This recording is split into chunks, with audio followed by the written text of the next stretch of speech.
Hello everyone, this is Fat Potato here, and I just wanted to talk about the update that's coming.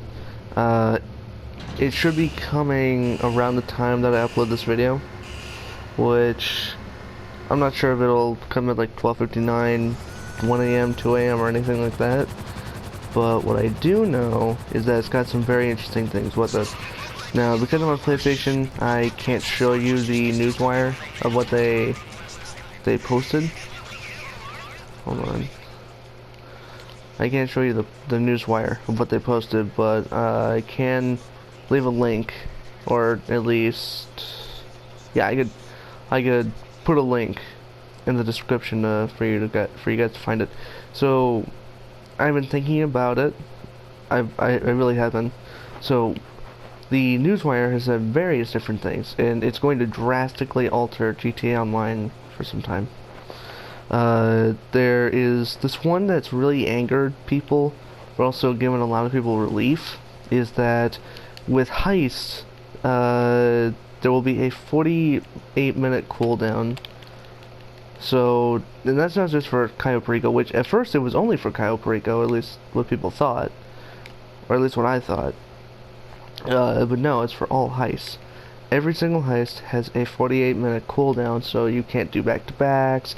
Even if you close your app or do whatever, it'll probably count that you did it, or at least somewhat partook in it, so that even if you close your application, it'll still think that there should still be that wait time.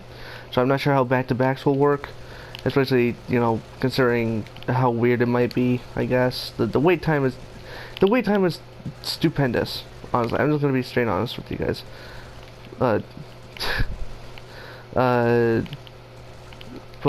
personally, I'm one of the people that thinks that this whole forced inclusivity. Now, when I say forced inclusivity, I mean forced into doing something like this. Now, well, ever since Cayo Perico first came out, Cayo Perico has been the number one way of grinding. There's also other ways, right? So the apartment heist paid somewhat well, like Pacific Standard. Even the Fleeca job actually paid somewhat well for what it was. The bunker, you would easily just buy supplies and then just go back to it every now and then to make sure it doesn't get raided, and boom, get an easy million. There were also other businesses, and there still are, like cocaine lockup, counterfeit cash, weed factory, and so on. And these can never compare to Cayo Perico. Ironically, I'm doing the gather intel for it right now. These can never amount up to Cayo Perico, as they did not have the same payout as Cayo Perico does. Even if you get the worst main target, the worst second targets, the worst everything, worst luck ever, you will still come out with a good paycheck. So compared to all these businesses and all these other heists, Cayo Perico has been basically the number one grinding method, aside from Bogdan, which admittedly Bogdan also has the replay glitch, as stated before, with back-to-backs. I think even the Diamond Casino heist has a whole back-to-back sort of community too. All you have to do is close your application, and that's about it. So, while we're talking about this, and while we're on the topic of it, first of all, warning, this will probably get cut off for some reason because it hit the 15-minute mark. I'm bad at editing, alright, I'm an amateur, but either way. So, since Cayo Perico came out, like I said, it's been the number one top tier heist to do. It's only got 5, discounting gather intel. Well, I guess we'll say 6, or we'll say 6, right? So the approach vehicle, the gather intel, approach vehicle, weapon loadout, and equipment. So that's about 6 missions, and the payout that you get for that is incredible. Again, even if you get like some of the worst loot, some of the worst everything, you will still come out with a decent paycheck, just because of how overpowered this heist is. And so Rockstar has started to notice that, and even started to notice that heists in and of themselves pay so much that there's no reason to do any other missions. That's why they're putting that 48-minute cooldown in, and also increasing the payout of the heist. Aside from Cayo Perico and Diamond Casino, I believe, they're increasing the payout of the other heists, more contact missions, increasing payouts of contact missions, giving us more stuff to do, and with more better payouts, which I'm not sure how that will go, honestly. Us just getting paid like $30,000-$40,000 a mission is not bad. It's not bad. You'll get a pretty penny, but this just makes the grinding game harder and more strenuous. This will just make newer people, I think what their thinking process was that because so many people are leaving, it's because of Cayo Perico. Everybody grinds Cayo Perico, and so the more you do it, the more tedious it becomes. And even admittedly, I have become one of those people. I thought about quitting GTA 5 because Cayo Perico was the only good way to make money. You do it solo, not a whole lot of setups, and great payout. So there was practically no other point in doing any other heist or mission, as they could not amount to Cayo Perico. I know I've been saying this a lot, but I'm just trying to get the point across to how stupidly overpowered this heist can be. So, say right now what I'm doing, right? I got, what was that? I got cocaine down there, another cocaine, and money.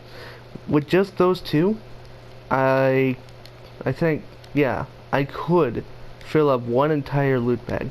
So along with this, depending on what I get for my main target, I'll have about 400 to 500,000 already, just from the loot back there at the airport and what is in the safe. So think about that. Only at the start of the mission, at the start of the heist, I've already made $400 to $500,000 very easily. As in, you only need to kill a few guards, and if you want to, you can avoid many of them altogether. So it's effectively, you could go pacifist for these mission, or this mission. So you see what I mean? Let's tally them up a little bit, right?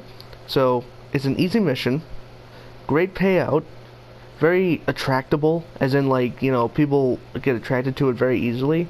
It's in human nature to seek out the easiest way possible to make the most amount of profit.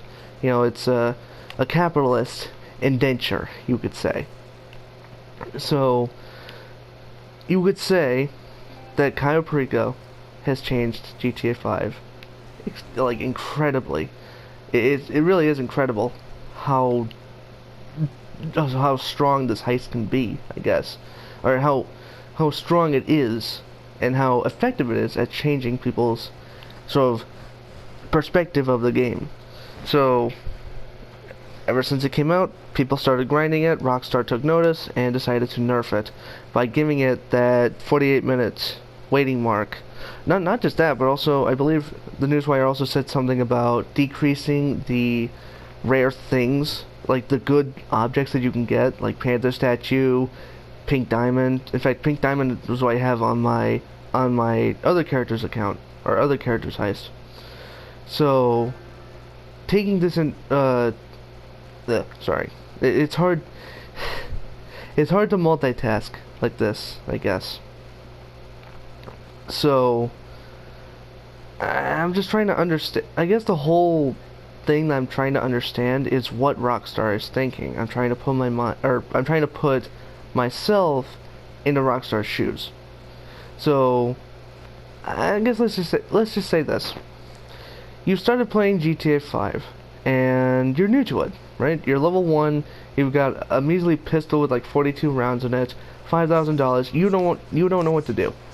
Right, Rockstar does not give you clear objectives. It doesn't say, oh, you know, there's various heists and stuff. I mean, they'll obviously say there's various heists, but that's still being very vague. It's not saying how you are going to be able to get these heists. It's not saying, oh, the setups. It's not saying, oh, the payout, and oh, blah, blah, blah, blah, blah.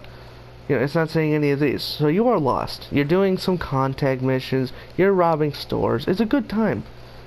until you get griefed. Now, griefing has been an integral part of many communities, such as, say, Minecraft, this game, plenty of other games, honestly. Griefing and trolling. Now, if you'll just give me a moment, hold on. This one you have to pay attention to. Damn. Oh wait, no. Thank you. Thank you for giving me a minute there. So, with the whole idea, the whole thing of griefing, you know, you're messing with people, right? So in this game, the best way to grief someone is with the weaponized flying motorbike with a jet booster called the Oppressor Mark II. This Oppressor Mark II is very overpowered, in which, actually, Rockstar did say that we're going to be nerfing the effectiveness of the missiles and the countermeasures that it has. Not the speed, not the price, not anything else besides the missiles and the countermeasures, which could potentially help, but I'm not sure. So, with this motorbike, as of right now, you could say, it's very overpowered. Very fast, very agile. It challenges a lot of other vehicles.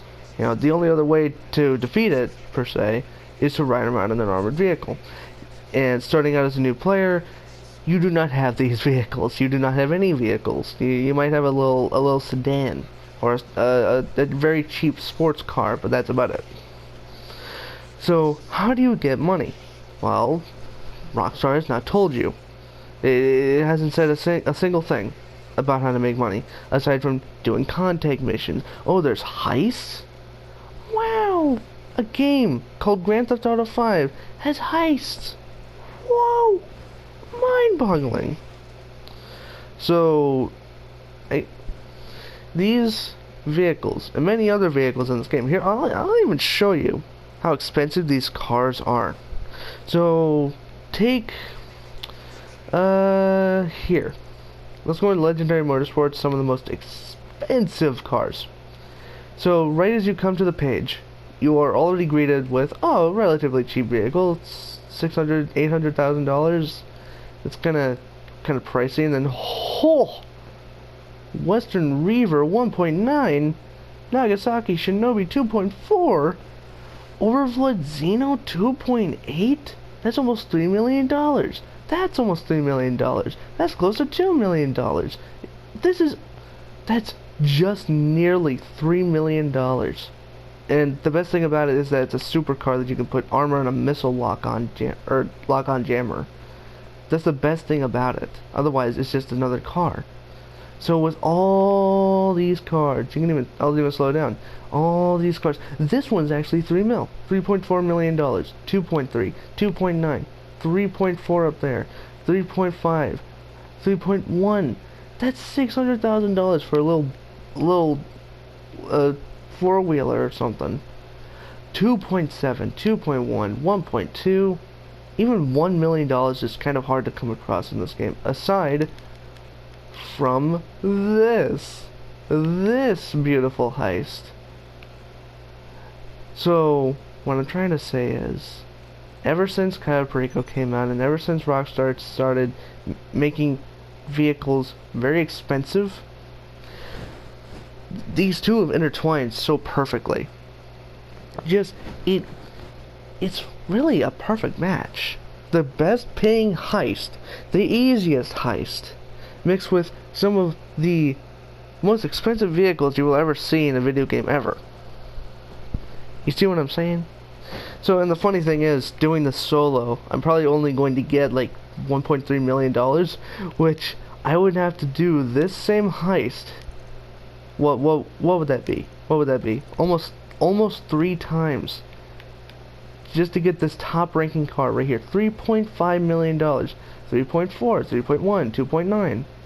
And funny enough, I'm betting that these 4 cars are not even that good. They are not even that good. Look at this car, the Bugatti Tesseract. Terrible. Terrible. This one has some weird glitch where it jumps over. It just like, it flips from a little pebble.